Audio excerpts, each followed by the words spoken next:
Kuchisake Onna. One day, I was in charge of both cleaning and the school exhibition, so I didn't leave school until 5 p.m. Thinking I had to get home quickly, I took a back alley I didn't normally use. I turned at the tofu store, and a short while later, I reached a brick fence. There, I saw a woman in a red dress facing the other way. Moving closer, the woman suddenly turned around. She was wearing a large mask that almost hid her entire face, and only her eyes sparkled. How weird, I thought, and then I tried to pass her. "Hey, little boy, am I pretty?" she said as I got near. She asked so suddenly that my heart pounded, and I wasn't able to answer right away.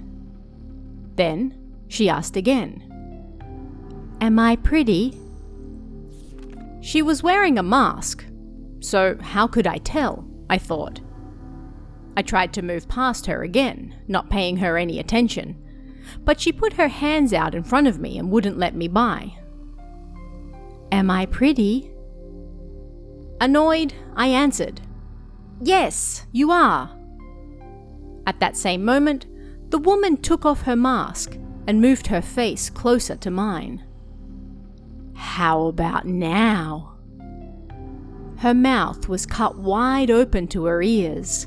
It was crazy. I was so terrified that I couldn't even scream. I ran away as fast as I could, but when I turned around, the woman was brandishing a knife and chasing after me with terrifying speed.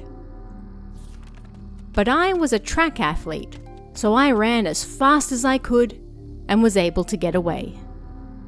Finally, when I reached the lights of the shopping district, I turned around again and the woman was gone.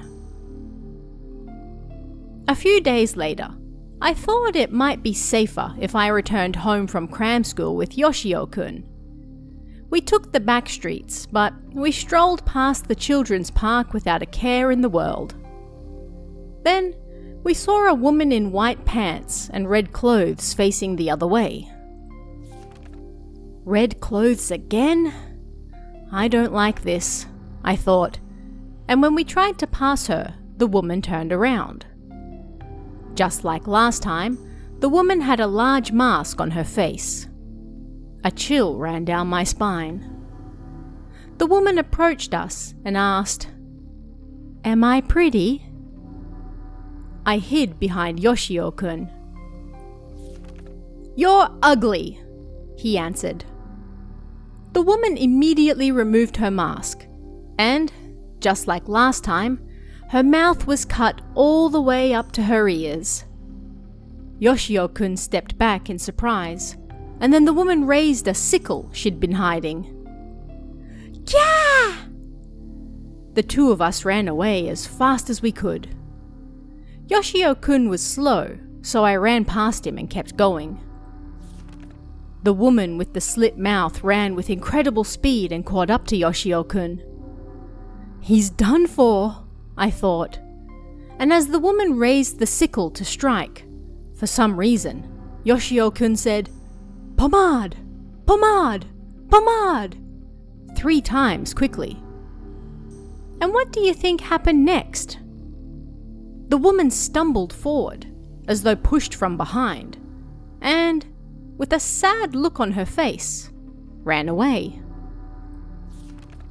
Yoshio-kun had remembered that she didn't like hearing the word pomade.